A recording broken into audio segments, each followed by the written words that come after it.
Hello and very good morning to all of you. आप सभी का स्वागत है आज की करंट अफेयर क्लास में। और आज की करंट अफेयर क्लास में हमारी डेट हो गई है 4 दिसंबर 2020 और आज हम दो इंपॉर्टेंट टॉपिक जो हमारी न्यूज़ेस हैं इनको डिस्कस करने वाले हैं। हमारी पहली न्यूज़ है भारत की सबसे अमीर महिलाएं। तो आज हम बात करने वाले हैं उन महिलाओं की जो भारत में सबसे ज़्यादा अमीर है। तो मुझे उम्मीद है कि आप इन सभी के बारे में जानने के लिए उत्सुक होंगे और साथ ही साथ हम आज ये भी बात करेंगे कि यह अमीर है तो इनके पास जो धनराशि आकी गई है वह धनराशि कितनी है। साथ ही साथ कुछ बड़े संगठन जो भारत के हैं, जो बिजनेस ग्रुप्स हैं जिनको हम जानते हैं, उनको लेकर के ही बात करेंगे कि उनकी तरफ से कितनी कितनी महिलाएं इस जो लिस्ट तैयार की गई है सूची में शामिल हुई हैं। ठीक है, तो मुझे उम्मीद है काफी ज्यादा मजा आने वाला है और काफी इस तरह के जो टॉपिक्स होते हैं ना वो काफी इंटरेस्टिंग से होते हैं अपने आप में।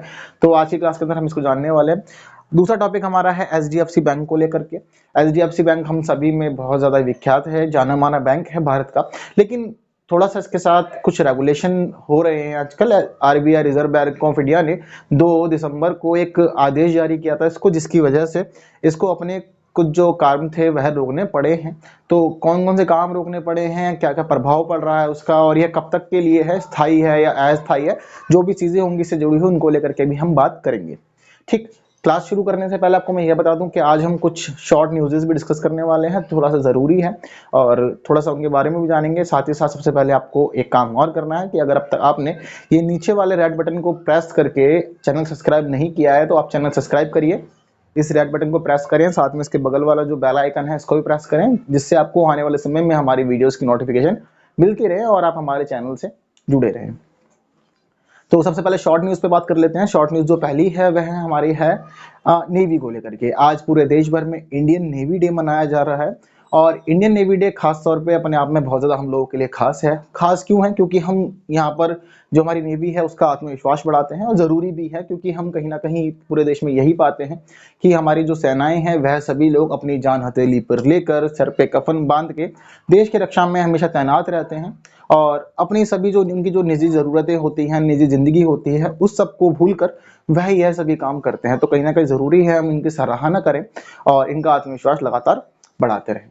साथ ही साथ यह भी जानना ज़रूरी है कि हम आज यह दिन क्यों मना रहे हैं। तो आज 4 दिसंबर को यह दिन इसलिए मनाया जाता है क्योंकि सन 1971 में जो भारत पाकिस्तान युद्ध था, उस भारत पाकिस्तान युद्ध में आज के दिन नौसेना की जीत हुई थी।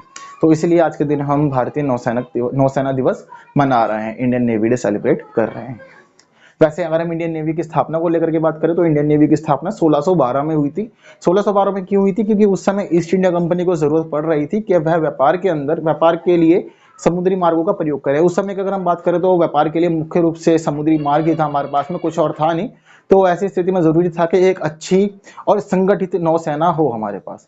तो ऐसी स्थिति में ईस्ट इंडिया कंपनी जो थी ब्रिटिश वाली, उसने भारत के अंदर नौसेना का गठन किया था 1612 में। उसके बाद अपनी व्यापारिक गतिविधियों को आगे बढ़ाया था। अगर ईस्ट इंडिया कंपनी से जुड़ी हुई विभिन्न गतिविधियों और युद्धों के बारे में आपको जानना है तो आप हमारी शाम की क्लासेस जरूर अटेंड करें। शाम का जो हमारा खास सेशन चल रहा है उसके अंदर हम आजकल हिस्ट्री पढ़ रहे हैं, जिसमें हम काफ़ी महत्वपूर्ण चीज़ों को डिस्कस कर रहे हैं। तो वहाँ भी आप शामिल होइए, ज़रूरी है, काफ़ी अच्छी चीज़ें हैं। थोड़ा सा क्लास को आगे बढ़ा देते हैं। तो यह बात थी हमारी इंडियन नेवी को लेकर के। हमारा दूसरा जो इंपॉर्टेंट टॉपिक है वो कोविड-19 की वैक्सीन को लेकर है। कल की अगर आपने वीडियो नहीं देखी तो वो वीडियो ज़रूर देखिएगा। कल हमने बात किया था कि कोविड-19 की वैक्सीन रिलीज हो गई है और यूके पहला ऐसा देश बन गया है जिसने उसको मंजूरी दे दी है और यूनाइटेड किंगडम के अंदर अब कोरोना वैक्सीन मतलब वापस लागू कर दी जाएगी और सभी लोग उसका प्रयोग करेंगे।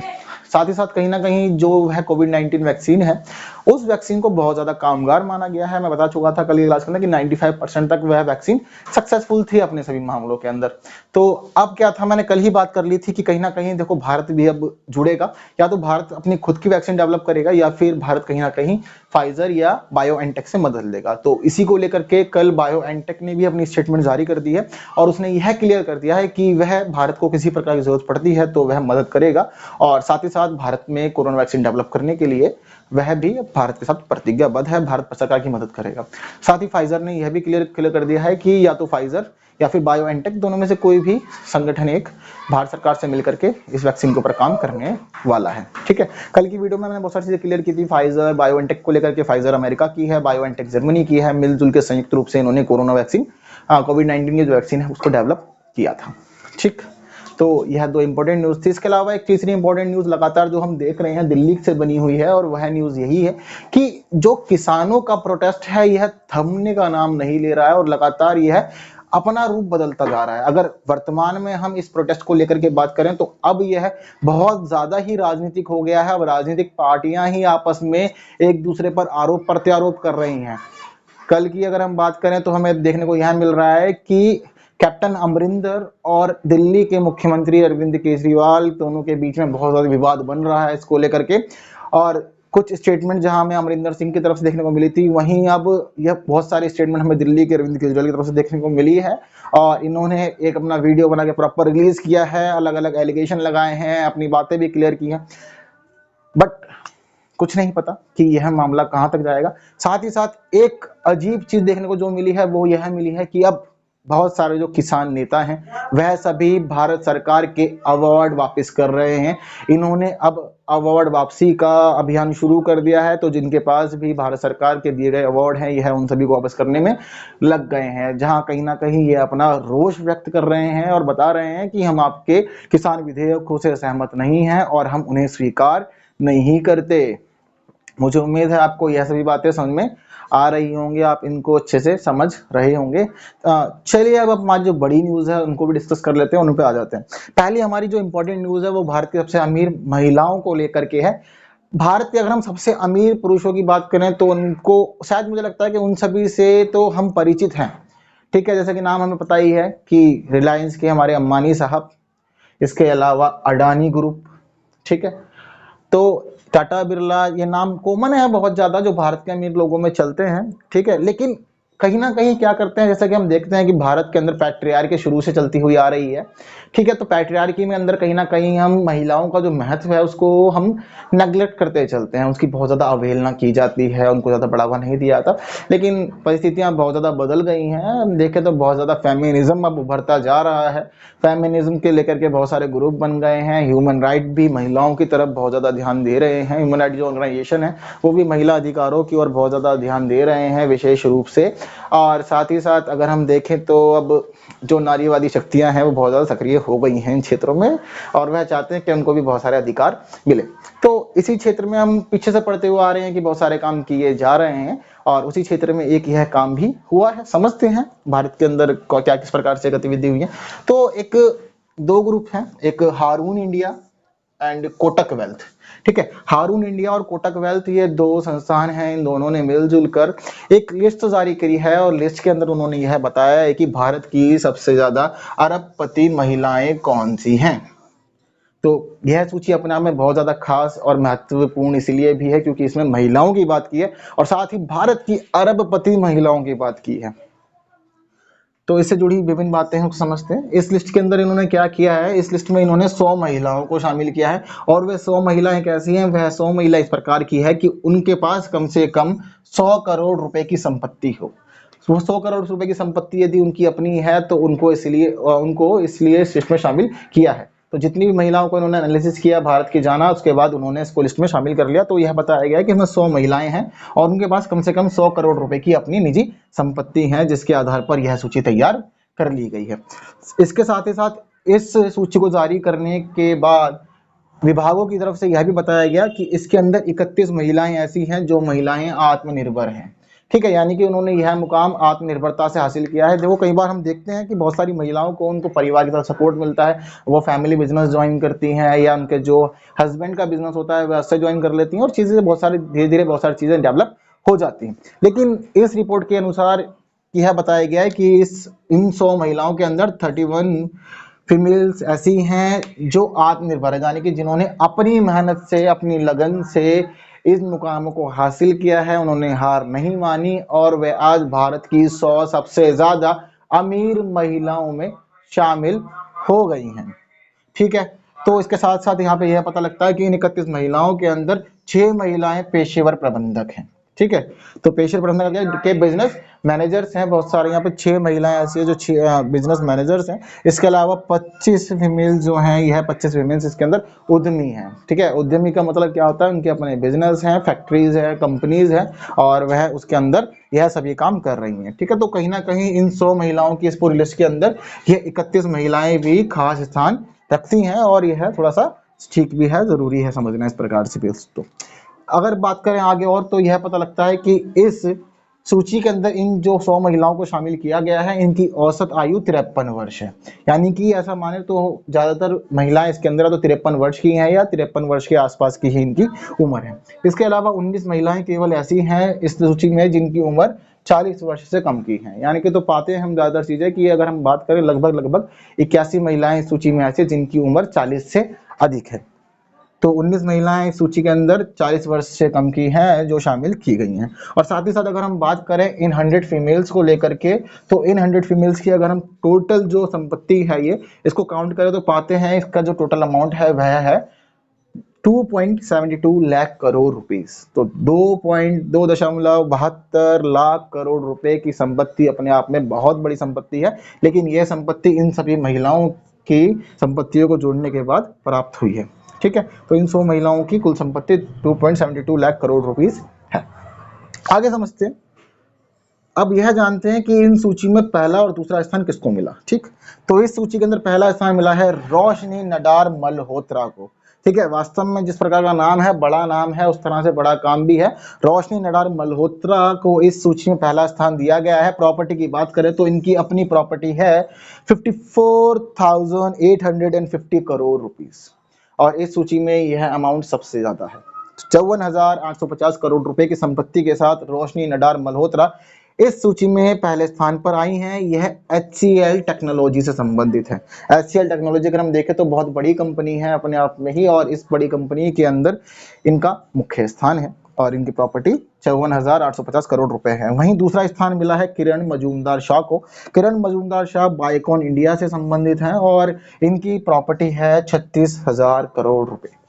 यह अमाउंट भी बहुत ज्यादा बड़ा है। और अगर हम बात करें बायोकॉन इंडिया, तो यह कंपनी भी अपने आप में बहुत बड़ी है, भारत में खास महत्व रखती है। तो यह दो वह महिलाएं हैं जिन्हें इस सूची में सबसे ऊपर का स्थान मिला है। इन्होंने यहाँ पर पहला और दूसरा स्थान प्राप्त किया है।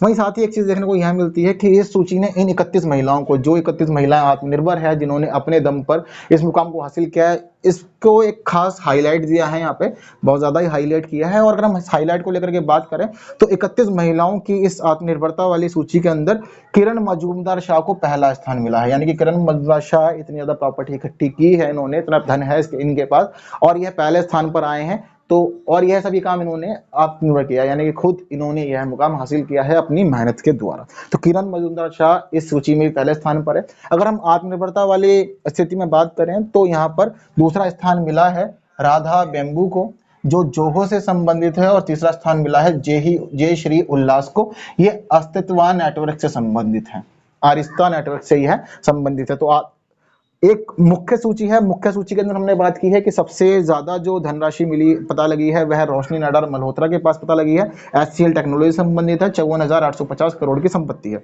यहाँ दूसरा स्थान किरण मजूमदार शाह का है।